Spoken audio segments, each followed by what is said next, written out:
So we So hit let's go record. back. Here we go. We're talking about, I know it's off topic for the show. We'll see how long or short it goes. Everyone, thank you for joining in. You Mm-hmm. know who it is. Very Mm-hmm. easy. Rod C. And Let's we're go. talking about, believe it or not, Bull, Kendrick Lamar. All right.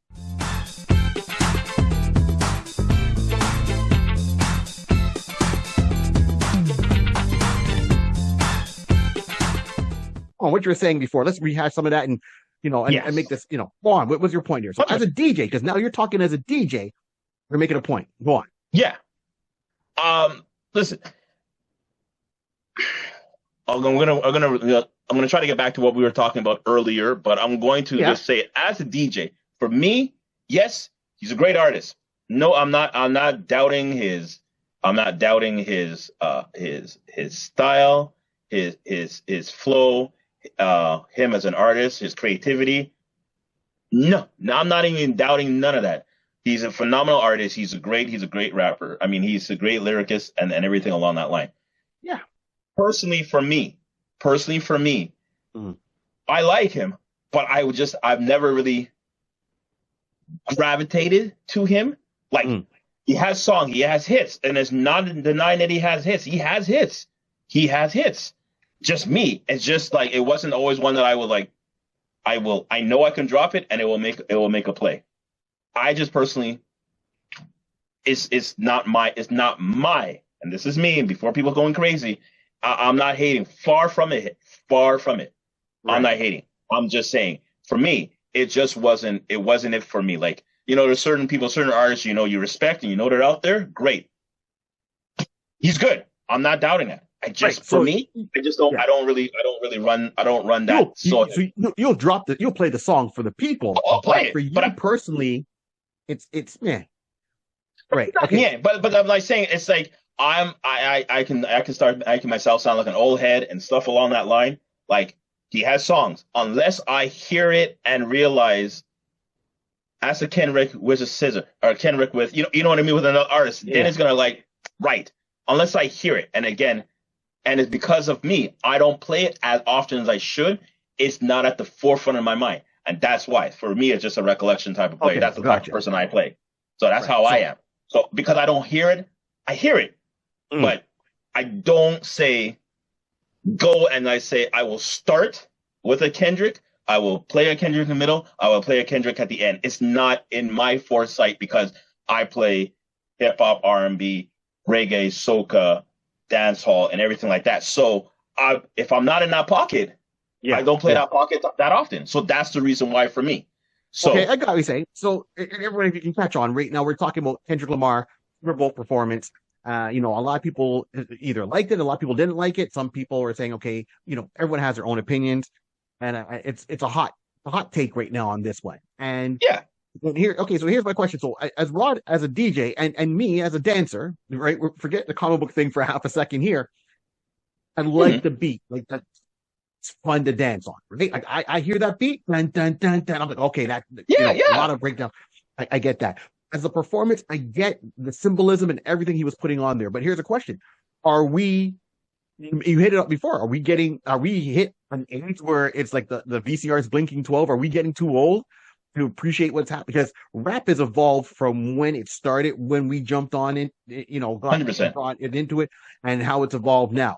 Uh, I, 100%. you know, I know a lot of it's coming back to representing the old school. I've heard Kendrick in interviews said he loves battle rap, and he called out some serious heavy hitters, battle rappers. So the whole thing with him and Drake was in his mind, how I'm assuming, I don't have every interview I've read. He likes the battle rap aspect. That's how he came up, and that's how he saw it in his mind. Someone Right, asked the famous question: Is it when is battle done? Like when is it over? Because the song came out, it was a song very of the very good summer, question. right? It was a song of the summer. Okay, everyone was playing it, no matter where you were. Then it kind of simmered down because it's summer. Here we are now, February. Super Bowl just happened. Yeah. Grammy Super Bowl happened. So now Hmm. because Grammys around, Grammys are going to look at the whole year and say, okay, this song came out in that time period. We're going Yeah. to put it in for nominations, or his company, his label puts it in for nominations. It won a Yeah. bunch of Grammys. I don't know, but I know it won a bunch. He made He made a mark. So now it brings the song back up. Now, because the Grammys were so close to Super Bowl and he get brought into the Super Bowl, it's the second time he's done Super Bowl. Like this time he's done it fully. The other time it was with Dr. Dre, wasn't it? Yes. If I remember correctly, Dr. Dre, Snoop, 50, Eminem, Yes. And Kendrick came out then. So this is like his second, but this time it's all Kendrick. Right. For the Super Bowl. So he comes out, does his thing. And the question was, is he going to play the song? Is he not going to play the song? So he's kind of teasing. He's kind of playing aloof. Okay, fine. I get that you're building up the hype for it. Mm-hmm. I from what I heard, and I could be wrong, you can correct me down in the comments. Drake turned around and kind of said, "Hey, man, you play that song. I'm calling my lawyer, so to speak, right?" Yeah.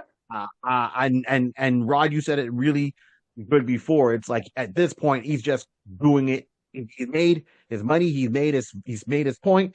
He's doing it to hurt Drake. And it's now like really, I mean, there's battle rapping and then there's like kicking someone when they're down, so to speak, right? Like, I mean, some people say Drake won it. Other people saying Kendrick won the battle.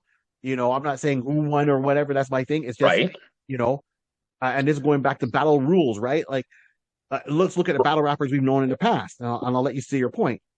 We've had, LL Cool J, battle rapper, right? LL Cool J had major beef at one point with Kumo D, and they went back and forth doing their songs. And then, once it was done, it was done. We didn't hear about it 3 years later. He might have performed the song, either one might have performed the song they used during the battle rap, but it wasn't a performance on the person like you were saying before. You know what I mean? LL went after, him and Ice-T had like a battle rap going back and forth, right? Like LL like the battle people. That was LL's thing, you know what I mean? Yes. So he was in his mind, Mama Said Knock You Out. That whole vibe was a battle rap persona, LL song Jack the Ripper. That was wow. So there's diss songs and there's battle songs, right? So first of all, would you consider it a diss song or a battle song? Because a diss song, to me, is No Vaseline with Ice Cube when he was, calling out NWA. Correct. That was a diss song. To me, that wasn't a battle rap song. That was, hey, here's a situation. I'm gonna call it out. I'm putting you down. I'm throwing my piece, and that was it. That was No Vaseline. Battle rap song is like, okay, how Kendrick went at it was, well, hey man, I don't know who threw first punch between him and Drake. I will jump into there I will just walk in there just slightly. Now I will admit I don't know the exact song. Because of all this, you said it right. When is something done? When is it done? Type of scenario, right? Yeah. So what I got reminded by seeing some people post stuff kind of reminded me that this is not the first. This may be, and correct me if I'm wrong, maybe the third or the fourth punch jab from Kendrick. And the way it seems like it was, the history is that Drake, helped, brought him on stage and helped, with his career in the early days type of scenario. And they acknowledge like, listen, shout out to my homie Drake, shout out to my homie, my little brother Kendrick, and, that kind of scenario. So, they're making the moves coming up together. It seems like it's not too far after that, maybe a year or so after that, and in initial introduction, is that it seems like Kendrick took a jab at Drake, and then he took another jab on another song. Then he took another jab, and I think then this comes into the fourth play. Right. So this is where, and during that time, like you're right, there are interviews where you hear Kendrick say, like, I love battle rap and everything like that. It's a good sport, good competitive sport and stuff like that. Hey, that's great. And in reality, 3/4 of the time when a battle rap or a diss track comes out per se, to my immediate acknowledgement, of course, one person doesn't know that they're getting, targeted on. Let's use this word. They don't know if they're getting targeted on until, it's out. Yeah. Right. Like you're not saying you're clutching pearls. You're like, oh, wait, I thought we were good. Okay, no problem. Mm-hmm. And you take it on the chin. You just say, oh, okay, I see what you're doing. No problem. But then if you come back with a swing, again, I'm like, we're really doing something here? okay, and this is where an interview came into the play that Drake said something along the line. Someone asked him, how did you feel about it? I was like, you know what? I don't know. I don't know if I should take it serious. Is it is it a battle? And this is where the tide starts to shift one side. Is it a battle or is it a diss? I think Drake might have acknowledged it as a battle in the sense like, okay, you know what? I'm taking not lighthearted. I'm thinking, okay, and I'm not taking too serious. Mm-hmm. But then when you see me, we're acting like everything's all good and hunky dory, and then the second jab comes out. Like I'm a little taken back. I'm trying to navigate. I'm trying to figure out what's going on, and then you start doing certain things along the line. So a diss would be, you're dissing the person, and then when you see them, it's all focus eyes, spark like, why is this guy in the room? Why, like not saying Drake would say that. Is in the sense like, say Kendrick would have been saying something like, I don't like this guy. Why is this guy in my room type of scenario? Right, which would then be clear, like, oh, we have some issues. We could take it to the streets. We could take it on take it on vinyl, take it on record, and battle out that way. But if you see me, hail me up, and everything's good, brethren, you're good type of scenario. So it's like a hypocrite. Is this a sport? Is this part of the sport? Are you jabbing for sport just for publicity to help push each other's career? Right. I just want to know: is it fun? Are we just shadow boxing, or are we just going in full gear? And I think that's initially is one of the criteria why it's a little trying to figure out what the gear is, what the scenarios is. So, like you said, or like he said, people want me to play the song, but I know you like to sue. People are saying, hey, don't take it serious. It's just a jab and whatever, everything along that line. Yeah, but when you start saying certain things, that's just basically, killing my character. And here, outside the road, you can say one thing or another. But when you start getting you're getting personal. But now you're just saying something like, and that's that. Right. And I get you, because that's what happened last time with Drake and Meek Mill, right? Yeah. Like Meek turned around and and followed Drake's personal life at one point, because at the point where he was calling it out, Drake was getting ready to drop, I guess, his album. He was ready to I guess, drop some shoes or whatever case would be. And nobody knew to the general public that Drake had a kid. Yeah. And it was Meek that turned around and said, oh yeah, Drake's got a kid. And it was like a newborn. Like, Drake's got a kid.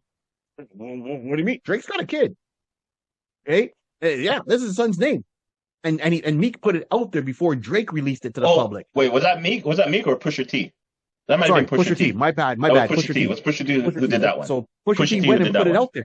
Yeah. And that's the thing. Is like, people want to make the shocking viral moment, but how far do you go to make the shocking viral moment, right? Well, like this is it. My point is, like, Drake's a rapper, okay, regardless of people were just saying, right? So Drake's in that genre and Pusha T's in that genre. Is it right for them to go after people who are just associated with them? Like, for example, you're going after baby mothers and kids. Like, to me, I thought that was too far. If Drake was trying to keep his son from the public eye for whatever reason, doesn't matter if we agree with it or not. That's his business. That's still a kid that needs to be, and it's only after that it was out there, then Drake came out and said, yes, this is my son, this is what I was doing. And then you see Drake interacting with his son, he put pictures out there, right? But once again, there's a lot of celebrities that don't put their kids' faces out there, and some do, and they're very protective. Now, for his son's situation, his son lives with his mom, right? Mm-hmm. He sees him, but his son's not on North American shore, right? Like, I think in North America, there's a certain way his son is with the mom and she lives over in Paris, France somewhere. Oh, see, again, into that again, and there's nothing harsh or nothing like that. Right. That's no disrespect. That's none of my business. I don't even know. Honestly, I'll tell you right now, God is my witness. You're now the first person kind of telling me and making me understanding where the child may live. Because at this point, it's like, he does what he has to do. If he's taking care of his child, he's taking care of his child. If he doesn't, he doesn't, whatever. But that's not for me. That's not for me. It's above my pay grade to Yes. figure these things out. It's Exactly, about my pay exactly. grade. Like, So that's how I look at it. I'm not calling out whatever. I know who the mom is. She's a video vixen, or she was. Okay. She's out of that lifestyle. She's painting. She's doing her best. Right? Okay, good. And she's being a mom, and she's very happy, and that's it. And that's all I got to say about it. So let's, if anyone's gonna comment, I don't want to hear no negative comments below Yeah, about her 100%. or whatever case be. I know we're good. So Let's move on. Let's move yeah. on next. Right? Not So my business. Right? Out of respect. I'm just saying that, so the kid, I don't know what his life is like over there, spotlight wise, if people are chasing him down and all that. I hope not. Hopefully they're giving him space, let him have a normal childhood. Yes, his dad is Drake. Dad got money, mom's got money. Okay, whatever case may be, done. We move on. He brings his son over here to, locally to the house, and he goes and visits. yeah, Whatever. That's his business, whatever. right? He's, So that's them. yeah, So the whole thing of Pusha T calling it out was more like, oh, ouch. But why? Like you could say what you want about Drake, right? Because he's in this genre, but don't bring in people's families. So that's, when Pusha T did that, I was like, I wasn't doing that. So now going back to killing people's character, once again, you're talking about Drake, and yes, people have made comments. Oh, Drake has slid into certain people's DMs. Okay. And if you follow some of the DMs he slides into, I don't follow each one. I don't know, but the ones got, some of them, let's say, are, the adult stars, and some are not. And some are older and some are younger. And Drake, he's like, okay, some people are older than me, some people are younger than me. All right. I'm not saying he's going like below a legal age. I'm just saying if you're 30, you can date someone that's 27, you can date someone that's 33, so to speak, right? I don't even know how old Drake is. I'm just saying that as numbers. So sometimes things get blown out of proportion. So once again, when is the battle done? Like, I mean, one of the longest running battles I knew was not even it was a real person. One was a real person, one was manufactured, and it put out like 14 songs because everyone jumped on this bandwagon, but everyone did one song and done, so to speak. And that's the whole Roxanne story battle kind of thing back in the days, right? So you had UTFO that came out with the song Roxanne, and then you had a girl who she came back as an answer, and she came out as the real Roxanne. And then another female rapper who's still around up to now and is on LL Cool J's radio station there. What's it called? Oh my God. Rock the Bells. Rock the Bells. Right. And that was Roxanne Shante, who's a serious freestyler. So it's Roxanne Shante came out, and she came out with her song and went after UTFO and the real Roxanne, saying no, and so it wasn't even a battle. It was just Roxanne by UTFO was a character that was created. These guys talked about, they tried to pick her up. She was stuck up. They didn't get her. And then, someone said, oh, you got to answer that. One song, one track. It's like, well, I'm the real Roxanne. And she gave her reply why she dissed those guys in UTFO. Right. And it's like, oh, this is what we're doing. And then Roxanne Shante came out, like, it's her name, Roxanne Shante. She's like, no, you think you're the real Roxanne? And Roxanne Shante is a real battle rapper. And she made her song. And then you had other people take on personas of one side or the other jumping on this bandwagon. So you had Roxanne's doctor, Roxanne's parents, Roxanne's brother, Roxanne, it went on and on and on, that everyone was associated with Roxanne, who was this fictional character. Now, once again, battle rap, LL Cool J, there's other, him with Can I Bust, and LL was just battling everybody. Yeah. Okay, fine. But once again, LL Cool J didn't make 4 or 5 songs on a person. He did one and done, maybe 2, right? And that was it. And the battle was over. So at this point, to your point, the Kendrick's performance, as I said, artistic, lyrically wise, deep cuts to about America, how the state of America is. He he did made his comments about the president, right? And the whole thing. But then he had, Samuel L. Jackson out there being Uncle Sam, right? That wasn't towards Drake. That was just, I don't think that was towards Drake. That was towards Drake, I just him being a character, and as someone pointed out, which is true. He's I don't want to say he was the modern day from Django, basically saying that that basically playing an Uncle Sam. Our Uncle Sam Jackson is playing Uncle Sam. But he plays, he can play that character. But he's a phenomenal actor and everything like that. But to your point, it's like how much you would have hurt the person. So from my That's all I gotta understanding, say. once again, at one point you see all the dancers, and then the camera pans back and you see Sienna Williams. Sierra Williams. Williams. Sorry, I can't even speak. Right, Yeah. right. And she's walking. Okay, cool. Then you think about it, it's like, hold up. Didn't her and Drake used to date? Yep. Okay. Okay. All right. All right. And someone put it out there. It's like, at first you're like, oh my gosh, ouch. And then someone put it out there in the comments. I saw that was, wait a minute. So you're going to turn around and tell your husband to stay home with your kid because you got to go out and dance on this song that this is your ex-boyfriend who is living rent free in whose head, right? And then you got SZA, who's out there, comes out and performs with Kendrick, but was it SZA on tour with Drake? Listen, it's a very interesting and I'll let you go one more point, right? Go on, and then yeah, the last point for me is the song. Everyone knows that one line. Everyone sung that line at the Grammys. The whole stadium sung it. A minor, and that goes into attacking someone's character because I really believe in innocent until proven guilty. So if you're guilty, then you're guilty. You know what I mean? Because if you're calling out him, then you got to call out other people like that. I mean, people do call it out, but not to that degree. Like everyone, it's always context, right? Like look at Drake, like, oh yeah, Drake likes him young. Okay, but Leonardo DiCaprio is like living like Matthew McConaughey's character in Dazed and Confused. The older he gets, but he keeps dating the same age girls because they stay the same way. Like right now, Leonardo DiCaprio is dating a 19-year-old girl, and he's like what, almost 20 years older than her, right? Like, but no one's saying anything to Leonardo. They make their own joke like ha ha ha ha. Yeah, this is where I just like it just makes me just wonder like, okay, in different genres and different industries, certain things like this is happening, and no one's trying to point a finger at them, and you're just basically coming, making just assumptions. Well, again, you're until you're proven guilty, proving you're innocent until you're proven guilty. Yeah, but the fact is, you're proclaiming this when you see other people doing stuff along that line. So it's like it just makes you shake your head. It's like, when is enough is enough. And again,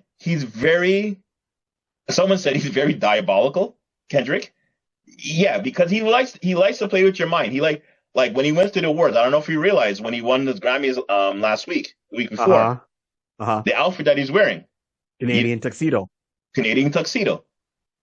taking a jab right there. Had the small A minor, and his outfit is basically wearing jeans and whatever. So maybe you can say that he's trying to play again with another tuxedo on the Super Bowl. Maybe you don't know. There's layers. I mean, Serena. If you're gonna do it, even the Serena thing. It's I didn't know this, or I may have read this a long time ago. And this is even more personal, like to add on to, sorry to make it sound this way, but even to add on to you're saying about her telling her husband, you know what, stay home with the kids. I'm going to go and perform. And this is what, you just say, listen, my friend is playing a song. I'm performing there, whatever the case to be, just to give it an extra edge. Okay. But someone pointed out, which I didn't know because it's not my history to know, but allegedly, one of Serena's family members passed away from a Crip, it's something to deal with the Crip, Crips and Bloods or the Crip gang type of scenario. Okay. So it was interesting. They're saying, well, you're here dancing, Crip walking when I believe it's your sister who has passed away. Her life was, I get you're saying, taken from that. So it's like, wow, at what length are you going to go? And you could have went up there and just do that, and it would have been no one probably going to think. But if you started doing Crip walking, okay, I know you're from that's your home base. You grew up in those areas. That's DNA life. From LA, cool. It's like, whew. But again, those are if it didn't bother her, I guess not. Everybody's grown; they're doing their own thing. It's just interesting that enough is not. When is a battle done? When do you say, "Hey, I bodied him. I took care. It's done. It's a wrap. Like how long you gonna milk the cow type of scenario. Right. And I mean, look, he's obviously going to perform that song when he's on tour, right? Right. And it's going to be just a song on his playlist because he has to because it's that popular. Right. Okay, so but in the stadium, I mean, after the performance, he had like people put up the sign "Game Over." So hopefully, for a big performance, we're done with this. It's a big performance, and it's just to be a song on a playlist during that. Especially that the next part is he's going on tour, and he's got a date booked here in Toronto. Now, keep in mind, Yeah. once again, how things get out of hand because if you remember during the summer when this song kind of dropped and, Yeah. he dropped Drake's address and Drake dropped his address. Now, once again, these addresses are public. Everyone knows where Drake's house is. Drake had that house 100%. built up. 100%. Okay. But sure enough, there was a drive-by at Drake's house in this nice neighborhood. A drive-by happened at Drake's house where his security, guy got shot in the shoulder. I remember that. Yeah. Right. Okay. Interesting. Like, now, interesting. once again, can we act normal in society? Like, you're in a high-end neighborhood and drive-bys are happening, right? Like Drake had this house built from scratch. If you don't, if you hating, you hating, right? Like that's his dream house. Okay. Yeah, and I'm not saying it because I'm Canadian. I'm just saying, hey, it's good to have a battle. Like, hey, I come from a world where, hip hop dancing, where you battle somebody. Like you get in the club, if you see someone you don't like, for whatever reason, it's like, oh, there's that fool. You think he got, and then you just battle in the club, and then you leave it, and you leave it on the floor, and you might battle. And the person wants to, oh, you beat me that time. I'm coming back for revenge. I got some new moves, and it might go on a couple of times. To one point, you just say, okay, and it's either you body that person enough to realize it's like, no matter what I do, he has one up on me. You know what? We're done. And then you just walk over and, okay, yo, man, it was good. All right, maybe next time. Okay, cool. And we walk away. And if you speak, you don't. But it's done. It ain't going on every week, that I'm in a club seeing the same guy every week, every Friday and Saturday say, yo, let's do this. It's like, yo, man, we've been battling for 3 months. Let's do this. Okay, we done, right? Like win or lose, we done. Like again, I mean, again, I understand his creativity on doing things. Like when he dropped his album, Drake dropped it and he was right behind. So he was prepared. He was being very technical in his approach and how to keep the momentum going. Because again, from his viewpoint, like he's saying, if I'm looking at this as a sport to keep the vibe on everyone's tongue, so everyone can keep talking about it, great, that's no problem. At a certain point, you got to just figure, if you believe you've won, if you believe like I've done. There's more I could do. I can go into the back. I got stuff. But you've done enough. Whereas really it's, to me, it's like if it's 1 for 1, battle on for the 3 months. If you want to do 3 months in a day, fine. Make the money, right? Because I'm not talking about that. Forget the money, because like I said earlier, and I didn't say it before the taping, I don't believe it's for money. He's not doing this for money. He's just doing it to keep the sport, for the old school kind of vibe of having battle rap. He just want to keep everybody, keep everybody's in their mind, in their forefront. Great. But if you're 1 for 1, cool, no run. But if you're 1 and you keep, not say chipping away, but you keep doing it, at a certain point, you got to think, okay, either, unless you don't believe that your last attempt bodied him, you're going to keep going. But at a certain point, if you're getting like 5 and 7 to 1 type of scenario, when do you feel? Yeah. You know what I mean? At a certain point, you just got to say, okay, let me like tap the brakes and just, floor to the side and see if he's going to rebuttal, see if he's going to respond. At some point, not saying you want to see him to respond. To me, it doesn't seem like Kendrick is wanting to see if he responds. It just seemed like, I'm going to do it no matter what. But at a certain point, how often are you going to just constantly repeat and just rotate the same thing on a revolving door? And every single time as you're opening, you're just doing Well, you know what it is, Rod? First of all, we've got nice guy syndrome. We were like, okay, we're good for the fight. But after a while, it's like, okay, we good. Second of all, here's the thing now, and this is for both artists, right? So for Kendrick, here's point number one. What's next? Because sometimes when you get to a pinnacle in your career, that's the breaking moment. Can you surpass it? Okay, so let's look at certain things. So if this is the biggest song for him right now, or the most well-known song, he's transcended out of hip hop, Black culture. Now you got someone's grandmother down the street, hey, mine, you know what I mean? Like, okay, right. What's next? Because you got songs like Gangnam Style. When that came out, was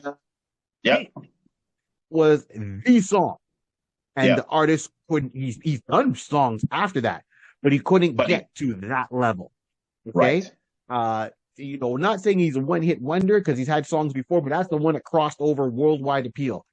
So there's certain artists. He's just one that I'm calling out right now with Gangnam Style. But that's a good analogy, and maybe people might be looking, why are we going back that far back? Again, this is I'll just say it for me, that's the old head in me. Like I can relate to that particular artist and song because he made songs afterwards, and you're right, nothing gravitated to anybody up to and haven't since Gangnam Style for Psy. Now exactly. And the same thing. It's like Hammer. Hammer hit a pinnacle at one point, and he came up with songs after, but they didn't do as big or whatever. They were big, but not as big as You Can't Touch This.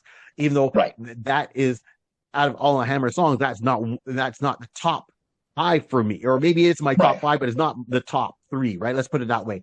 I like You Can't Touch This, but there's other songs from Hammer that I appreciate a lot more. Yeah. But for the artist, you get to a point and you're like, okay, I've got the song. Now what? What's next? Can you get past it? I'm not saying you're gonna stop doing music. So that's one. Can Kendrick surpass it, regardless of whatever he's gonna come out with, and be it another battle song or another jam? Will he pass the success? He can. He can and he will. Here's the scenario. I believe he can and he will. Now the only tactic, or for me, the only move you would have to do now is I say, okay, pause. Slow down. Let this marinate, because you really haven't, as much as you're letting it migrate, but you keep bringing it back up. You keep bringing it back up. Start working some other songs. Work on your collabs with other people, whatever the case to be. Mm-hmm. As much as people want it, it's one of those things. If people want it, do you keep giving it to them every single time because they're gonna start getting tired of it, or you make it, make it reclusive and like saying, I'm gonna give it. I don't know. The same way he was teasing on it, do like that, and then let 3 months or 4 months go before he drops it again, like at another concert or something big, But give him time. Give people time to say, okay, Not Like Us is a song. Okay, great. What other stuff does he have in his catalog? Let me start paying more attention to his other stuff, and he can start focusing on that and trying to bring those ones up as well. And I'm just saying that as an artist, as an entertainer, that to me would be the thing to do, because if you're going to keep rehashing on that particular one, at a certain point, you're going to get people who are going to say, you hear comedians and stuff like that. Tony Baker, he was on Kev on Stage. He was doing one of his stand-ups with Kev on Stage, and he said he did the complete polar opposite. And this was we're February now. Yeah. I believe that comment was like easily last half or the last quarter of last year, where he was making a comment like saying, when I hear the beat, I can't take it no more. I can't take it no more. And it's not the first time I've heard someone or read someone who said it's a great song, but it's like, as soon as everybody hears that, it's just like everybody just stops what they're doing and think it's about to ruin image and the style. Stop what you're doing. I'm about to ruin the image and the style. But I'm not trying to say rude. That's what I'm saying. No, that don't work. I was gonna go to Thundercat, baby. Yeah, Thundercat, and just stop. So now, right, and here's the other part of that. Right, the other part of that equation is when it comes down to Drake. And once again, I don't know Drake. I'm not friends with Drake or whatever. Right, and if I was, I'd ask him to borrow $20. But here we are. So make it 2,000. Right. So the thing with Drake is. And once again, it's nice guy syndrome. I know I have it, so I put myself in Drake's shoes. What is Drake's next steps? Is Drake going to come back with a song? Is Drake going to let it go? And the other part of that is, think of it now with Drake. Is that going to hinder Drake music wise. And what I mean by that is in the Mm, music industry, there's a lot of people in front and behind the cameras that you work with, right? right. How do you feel being Drake? You walk into a place saying, "Hey, man, I want to do this song. I want to do this jam. I want to collab with you." And the guy's listening to Kendrick and he says, "Hey, Drake, hey, minor." And you're like, you know what? We're done. I'm walking away. You know what I mean? Once again, Drake's going to look at all these people and say, okay, well, these people seem to be supporting Kendrick with this song, be it showing up in the video, be it playing it, whatever case it be, and they're all in it, Yeah, laughing at my expense. Like literally, they're calling the guy, a yeah, pedo. So at one point, Drake's gonna say, "Well, you know what? Done with you, done with you, done with you, done with you, done with you. I'm walking away, and I'm gonna go on my little right. world, step to my OVO fest, make my money how I make my money, and that's it." And it's a shame that when people get that big, that people start to hate and bring people down. So once again, now you know Drake and Sierra, right? Williams, like whatever happened between them is between them. It ain't our business. But when you turn around and tell your husband, "Hey, I gotta go and dance to this song that's dissing my ex-boyfriend, stay home and watch the baby," kind of thing, like, but why do you care? So for other people outside of that, people that maybe Drake worked with or was Hmm. planning to work with, is that going to change his workflow? Is that going to change how he's going to navigate the industry to a certain degree? Uh, Because right now he's mm, like sitting there like, "Hey man, you guys perform this song, I'm gonna sue. You carry on this way, I'm gonna sue. I'm done with this." Because it's one right, thing to put it as a rap battle or a diss song, but when you're saying certain thing, words do matter. right. Listen, I will say, let me a couple points. I'm going to try to see if I can catch up with that. Yeah. So, what did he do? Like again, the nice syndrome, the nice guy syndrome. The nice guy syndrome of us. Um, I say he would. He's doing what he's doing right now. He's not. He's not saying he's not paying attention to it.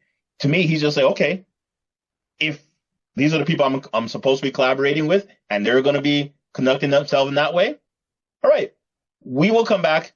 I'll come back. I'll come back and check with you in a little while and see if you want to work together later on. Right now, I'm gonna make my focus over here. And listen, Drake's all about making money. Mm. He's a smart businessman. I'm all about making money. Let me do what I got to do to bring income coming in. Yes, that's a phase.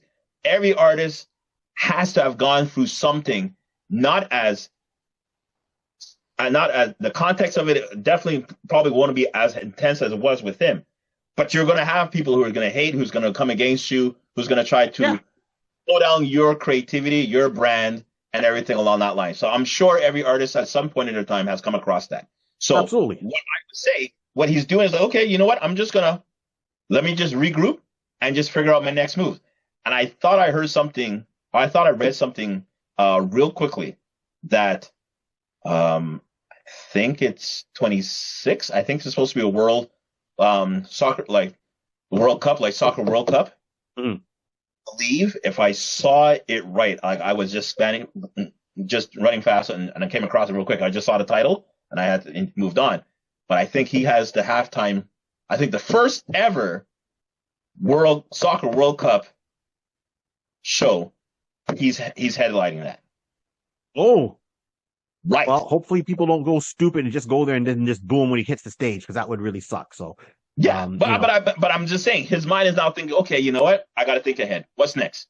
What's yeah, next? Because at a certain point, he's been in the game long enough. Someone was saying, well, he had the the early 2000s, the mid 2000s lockdown, the 2010s lockdown type of scenario. Yeah, you're right. 2010 to like now, he had a lockdown. Someone can say, well, it's time for you to like pass on the mantle.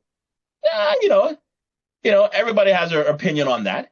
yeah, I still believe that he's been doing smart things in the sense of like an LL Cool J who can be relevant with each year, each genre. He's yeah, still making himself, inserting himself properly, at least collabing with the right people. So all that to say is that if you're trying to collab with certain people and they don't want to conduct business, no problem. I'll focus. Hey, young person, you're who new artist? How you doing? Let's conduct business. Let's do a song together, and whatever the case to be. So now he's going to start going into a new genre, a new time frame, a new age bracket is the word I'm trying to say, and that's it. If he's yeah, just, and I'm sure that's what he's doing. We don't know, like you say, stuff happened in the front and the stuff happened in behind the scenes, behind the, papers of signs, stuff are being, negotiated, golf, golf courses, clubs, that kind of jazz. Exactly. People are making moves. He's still making moves. Right. And that's the other thing too, is right. And that's, people are saying, the other part is, what's the biggest demographic for buying music or streaming music, right? It's the younger generation, right? They're, people like us, we're not really going out and buying the albums like, well, there's albums anymore to buy, right? Like, but, when we were teenagers is when we were buying all the music, right? So right. As you get older, you have the record collection. Okay, fine, you're good. So it comes down to a lot of things.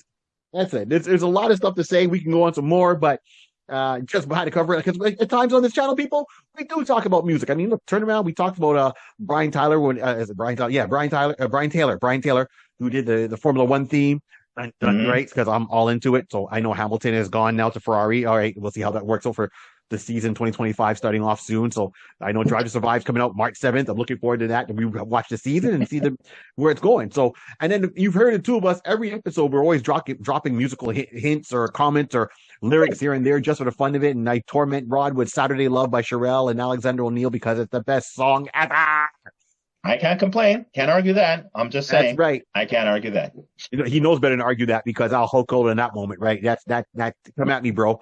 I think that's my number one jam. And I think my number two all-time jam, I'll say this right now. So Saturday Love will always be number one. No matter what, Saturday Love is number one.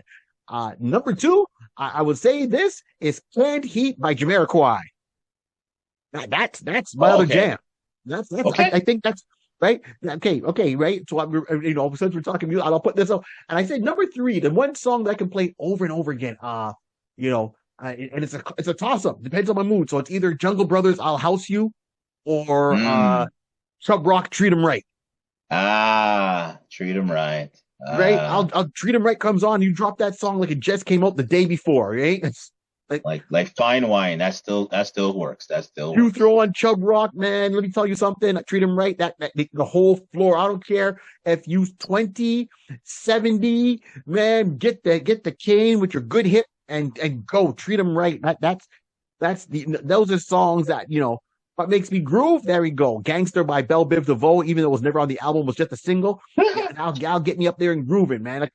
Yeah. We can talk music all the time, but there, So if you want to know Saturday Love, yes, but it's Canned Heat, and then Jungle Brothers. I'll House You. I love singing that, right? And Treat 'Em Right. Yeah. There you go. All right. Cool. All right. Cool. Man.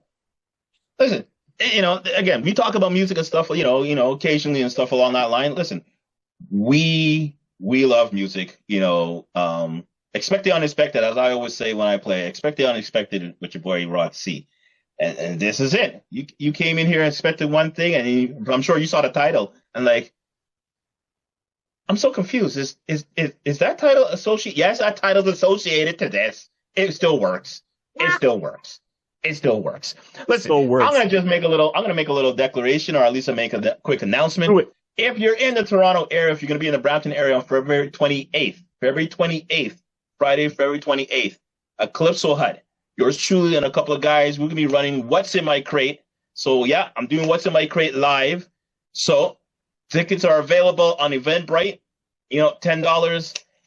Come true. We're gonna have some fun. As February 28th. Let me know you're there. And we're going to have some fun. Let's go. Okay, Friday, February 28th. Yeah, I think I'll be there. I'll dust off the dancing shoes. But if you see me walk through the door, there's only one song I need to hear, Rod. Treat 'Em Wrong?